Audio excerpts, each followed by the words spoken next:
Futebol de Verdade com António Tadeia.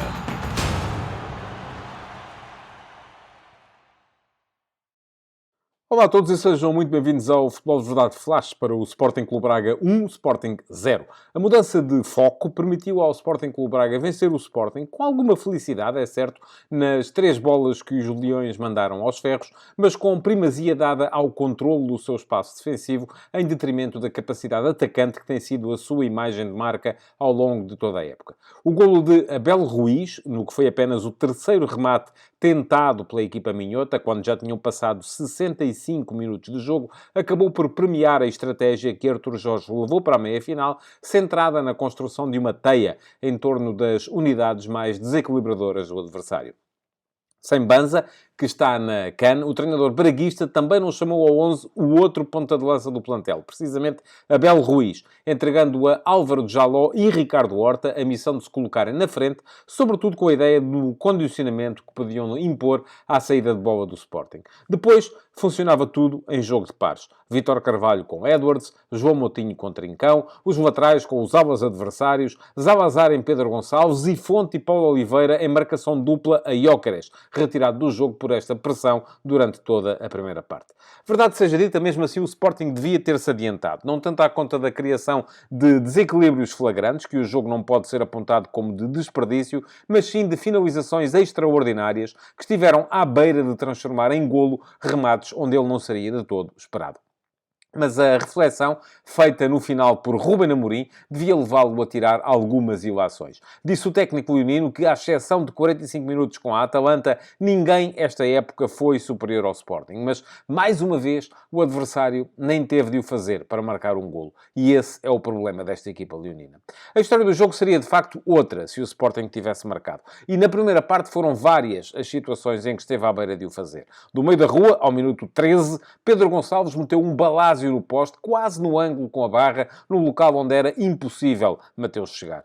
Aos 33 minutos foi a vez de Trincão, após o lance de Nuno Santos, tirar uma boa defesa ao guardião brasileiro. 4 minutos depois, inverteram-se os papéis. Canto de Trincão e ressaca de Nuno Santos, que Mateus desviou para a barra com a defesa da noite. E já depois de Quaresma ter acabado um lance individual com um remate cruzado, mas ao lado, Nuno Santos meteu uma trivela na base do poste, com Mateus incapacitado de lá chegar. Ao intervalo, o Sporting Clube Braga corrigiu alguns posicionamentos. Aproximou, por exemplo, Vítor Carvalho de Moutinho, mas o jogo continuou pintado a verde e branco. Gyökeres teve o primeiro remate após uma saída rápida, mas meteu ao lado do poste, mais distante. Talvez afetado por esse momento, 2 minutos depois, quando podia visar as redes, tentou devolver um passe a Edwards, o que levou a bola a perder-se na defesa braguista. E Trincão e Nuno Santos perderam mais 2 ensaios de finalizar antes do momento definidor, que foi o do golo de Abel Ruiz. O espanhol, que só tinha marcado 2 golos esta época, entrara 5 minutos antes de surgir no final de um cruzamento de Zalazar, beneficiando do atraso de Esgaio a fechar junto ao central para dar na bola meio de orelha, meio de ombro. Foi o suficiente para bater Franco Israel, no entanto, e para virar o jogo. Amorim mexeu na equipa, 3 minutos depois, o Sporting passou a precipitar a entrada da bola nas zonas de criação e os minhotos começaram, por fim, a sentir o conforto que até aí lhes faltara. Faltava jogar meia hora, mas até final só o Braga criou perigo, num remate de Zalazar, interceptado por Mateus Reis, e numa dupla defesa de Israel, a tiros de Víctor Gomes e Ricardo Horta. Tudo somado, em menos de metade das tentativas, 8 para 19, ou das ações na área adversária, 13 para 32, o Sporting Clube Braga acabou até por equilibrar o índice de golos esperados final. Ficou com 1,1 contra 1,2 do Sporting. E seguiu para a final, na primeira ocasião da época em que o ataque leonino ficou em branco.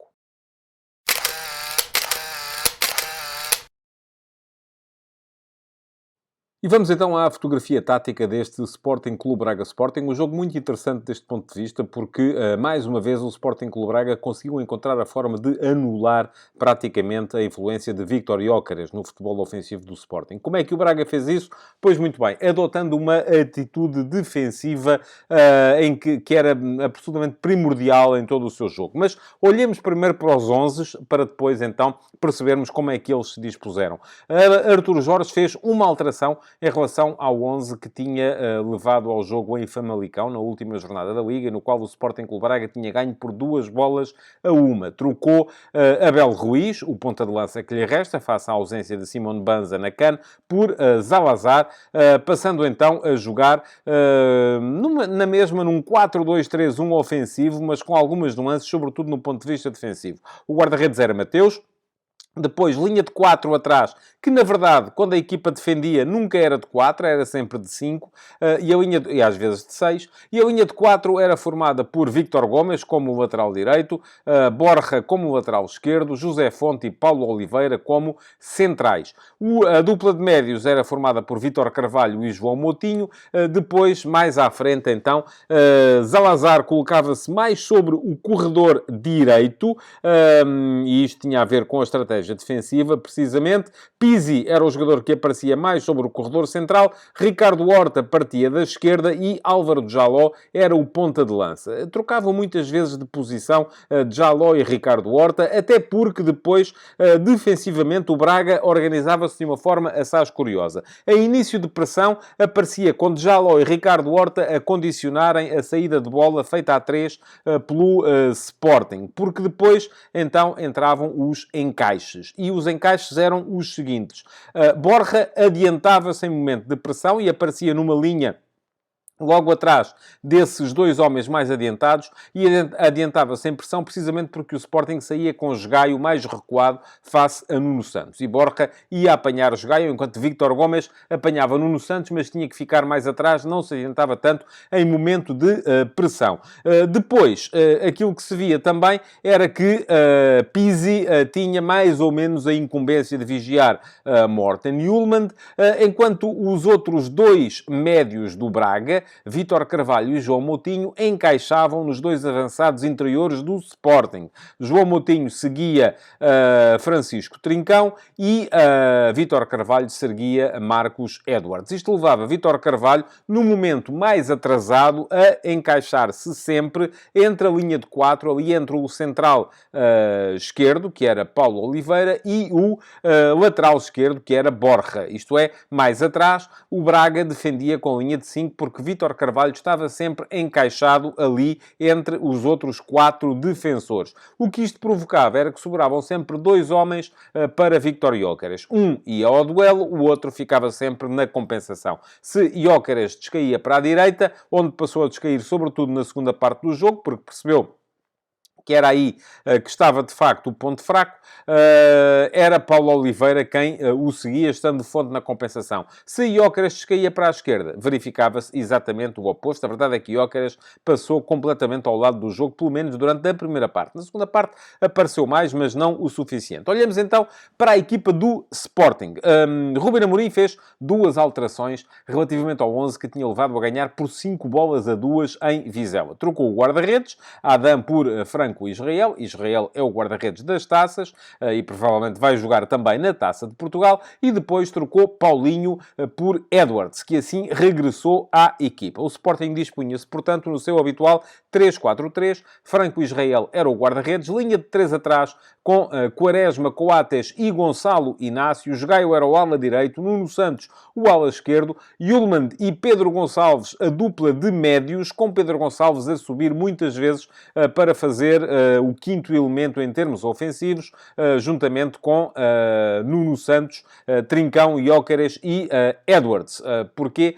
Porque Edwards era o avançado que surgia sobre a direita, Trincão, o jogador que aparecia mais sobre a esquerda, e Gyökeres, o jogador que ficava no centro do ataque. Ora, já vos disse que o Braga, com esta lógica de encaixes, não conseguiu de todo travar a enxurrada ofensiva do Sporting, que esteve sempre a jogar dentro do meio-campo do Sporting Clube Braga durante a primeira parte. Aquilo que Artur Jorge fez a seguir ao intervalo foi chamar a atenção dos seus jogadores para a necessidade de protegerem melhor o corredor central à frente da sua zona defensiva. Porque se Vítor Carvalho saía de lá muitas vezes para se encaixar entre os centrais no seguimento Trent Edwards, e se depois João Moutinho era também muitas vezes arrastado pelas saídas de Francisco Trincão para a ala, quando trocava de posição e permitia que Pedro Gonçalves aparecesse mais por ali, Pedro Gonçalves tinha capacidade para surgir à frente da linha defensiva do Sporting Clube Braga para criar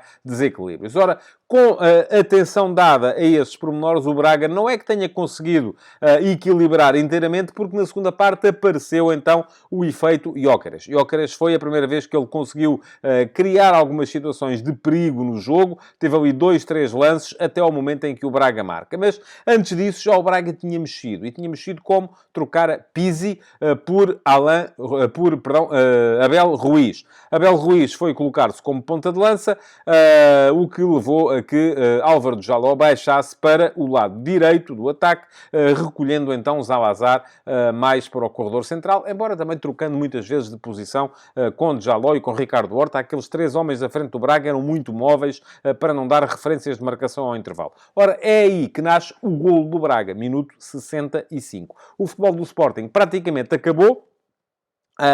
O Ruben Amorim mexeu ao minuto 68, 3 minutos depois, e no final ele próprio veio reconhecer que se tinha precipitado. Devia ter permitido que a equipa assentasse o jogo primeiro e só trocar depois. E o que é que fez? Ruben Amorim trocou Coates por Mateus Reis, trocou Gaio por Paulinho. No papel fazia todo o sentido. Passou a ter o Sporting 3 centrais com maior capacidade de construção. A partir daí, Quaresma, central direito, Gonçalo Inácio, central do meio, Mateus Reis, central esquerdo, com a capacidade que Mateus Reis tem para sair quase como central barra lateral, ganhando muitas vezes posição no meio-campo adversário, a capacidade que Gonçalo Inácio tem para construir e que Eduardo Quaresma tem para fazer exatamente a mesma coisa. Depois, então, havia Yulman e Pedro Gonçalves, à mesma na zona do meio-campo, sendo que o ala direito tinha passado a ser Francisco Trincão. Tirando o Trincão da esquerda do ataque, o Sporting perdeu ali alguma coisa que Paulinho nunca veio a dar. Mas lá está, no papel fazia sentido. Minuto 76, mais uma troca no Sporting, saída de Edwards, muito apagado no jogo, entrada de Daniel Bragança, que foi colocar-se como médio, perto de Yulman, avançando Pedro Gonçalves para o trio da frente, e depois foi à altura também de o Sporting Clube Braga começar a equilibrar. Ao minuto 79, Arturo Jorge trocou Álvaro Jaló por Roger, jogador por jogador. Também Roger é igualmente um extremo, com capacidade para meter velocidade no jogo. E ao minuto 87, antevendo já aquilo que era o forcing final do Sporting, na altura em que o Sporting já estava, sobretudo, a despejar bola longa, insistia demasiado na bola longa para a frente, Arturo Jorge trocou então Zalazar por Serdar, passando a contar com 3 centrais mesmo de papel, Serdar, José Fonte e Paulo Oliveira, os 3, permitindo então que Vítor Carvalho se colocasse uns metros mais à frente. E foi assim que, afinal de contas, o Sporting Clube Braga conseguiu controlar aquele que é o melhor ataque da Liga Portuguesa,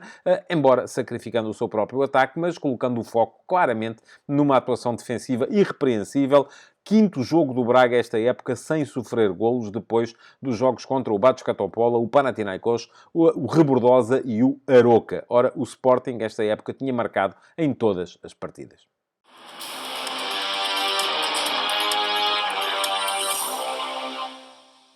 Houve, apesar de tudo, algumas boas exibições na equipa do Sporting, embora elas se resumam quase praticamente aos primeiros 65 minutos de jogo, porque daí para a frente, tal como já vos disse, houve pouco Sporting. Nos 3 de trás, gostei de Quaresma, foi um jogador importante a construir, sempre propenso a criar desequilíbrios quando saía com bola. Inácio não esteve mal no domínio do passe, embora na ponta final lhe tenha pertencido também muito daquela insistência na bola mais longa. Pedro Gonçalves foi um jogador inteligente a partir do meio-campo também, criou algumas situações de desequilíbrio. Nuno Santos, muito importante e impactante na forma como levava a equipa para zonas de finalização.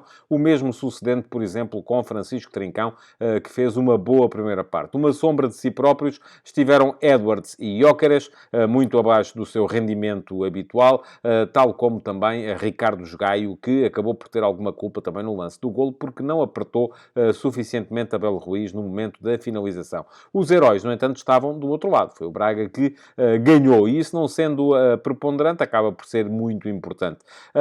Foi boa A exibição, por exemplo, dos dois médios, João Moutinho acima de Vítor Carvalho, no meu ponto de vista, embora João Moutinho tenha tido mais dificuldades para fechar Francisco Trincão do que Vítor Carvalho para fechar Edwards. Mas João Moutinho foi depois mais relevante do ponto de vista de pôr a equipa a jogar. Impecáveis os dois centrais, Fonte e Paulo Oliveira, conseguiram, embora com marcação dupla, anular Víctor Gyökeres. Gostei mais de Borja do que de Vítor Gomes, pareceu-me ter feito uma exibição mais impactante. Da mesma forma que Zalazar foi, dos jogadores de ataque, aquele que, com mais condições, levou a equipa para a frente. Mas o herói do jogo acaba por ser, sem dúvida nenhuma, Mateus, o guarda-redes do Braga. É verdade que os postos não contam para ele e 3 bolas foram nos postos, mas ainda assim ainda fez 2 ou 3 belíssimas intervenções a impedir o Sporting de se colocar em vantagem. E não há dúvidas de que outro jogo poderia ter sido caso o Sporting tivesse marcado primeiro.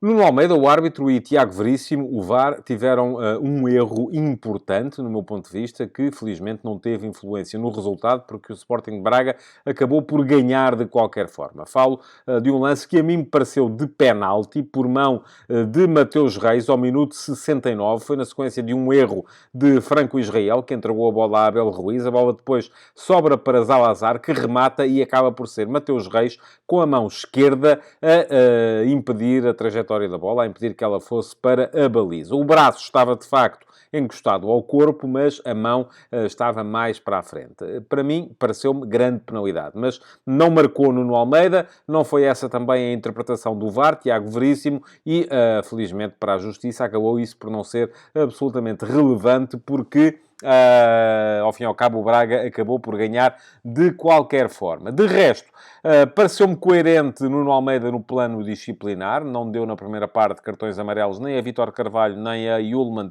por lances de braço na cara dos adversários. Esteve bem nos lances em que se reclamou a grande penalidade durante o primeiro tempo. Primeiro, um lance de Yulman sobre Jaló, em que o dinamarquês do Sporting corta, de facto, a bola, ao minuto 20, e depois, ao minuto 45 mais um, quando mostrou cartão amarelo a Gyökeres por simulação grosseira, quando percebeu que não ia chegar à bola e se deixou cair para tentar, eventualmente, ganhar uma falta. Faltou, do meu ponto de vista, um cartão amarelo a Paulo Oliveira ao minuto 57, quando verdadeiramente placou Gyökeres e o deitou ao chão. Da mesma forma que terá faltado um segundo cartão amarelo a João Moutinho ao minuto 89, mas enfim, já muito perto do final, quando foi de sola em Pedro Gonçalves. Aceito a decisão, ao minuto 15, de dar apenas cartão amarelo a Eduardo Quaresma, quando pisou Álvaro de Jaló. É um lance muito borderline, muito entre o amarelo e o vermelho, mas a minha perspectiva, já sabem, é sempre despenalizador. É sempre de, se pudermos evitar expulsar um jogador, tanto melhor. Era muito cedo no jogo, minuto 15, e de facto o lance não é de vermelho claro, é um lance, conforme vos digo, muito no limite entre o amarelo e o vermelho. De resto, ainda mais uma questão, que foi o tempo de compensações. Pareceu-me curto, tanto na primeira como na segunda parte. Na primeira parte, inclusive, com aquela situação em que o Sporting Clube Braga se preparava para marcar um livre lateral, no momento em que Nuno Almeida deu por fim desse mesmo primeiro período, causando ali alguma controvérsia. Na segunda parte também, os 4 minutos que deu pareceram-me, de facto, curtos para aquilo que o jogo tinha pedido, mas, de qualquer forma, foi coerente também entre o primeiro e o segundo tempo. Foi uma arbitragem, conforme já vos disse, com um erro, mas, felizmente, sem influência no resultado. Futebol de verdade